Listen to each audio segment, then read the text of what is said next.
अस्सलाम वालेकुम रहमतुल्लाह। हाफ़्ज़े को कैसे मज़बूत किया जा सकता है? हाफ़्ज़े को कैसे ताकत दी जा सकती है? मेमोरी लॉस के मसले को कैसे ख़त्म किया जा सकता है? तो आपने लेनी है चारों मग़ज़ियात, जिसमें कद्दू के बीज शामिल हों, जिसमें खीरे के बीज शामिल हों, जिसमें खरबूज के बीज शामिल हों, जिसमें तरबूज के बीज शामिल हों। चारों अलग-अलग लेनी है, किसी भी पंसार स्टोर से जाइएगा, उन्हें कहें कि अलग-अलग दें। वो अगर आप एक किस्म के मांगेंगे तो वो एक ही किस्म के आपको मिक्स करके दे देंगे, लेकिन अलग अलग ले लेनी है चारों।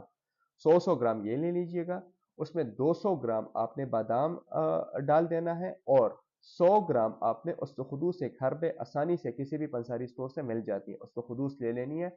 इन जो छह अज्जा है, इनको आपने ब्रांड करके आपने पाउडर बना लेना है। जब पाउडर बन जाए तो एक खाने का चम्मच आपने एक पाव दूध में उसमें डाल के हल्की आंच पे पकाएं। 4 से 5 मिनट बाद उतारिएगा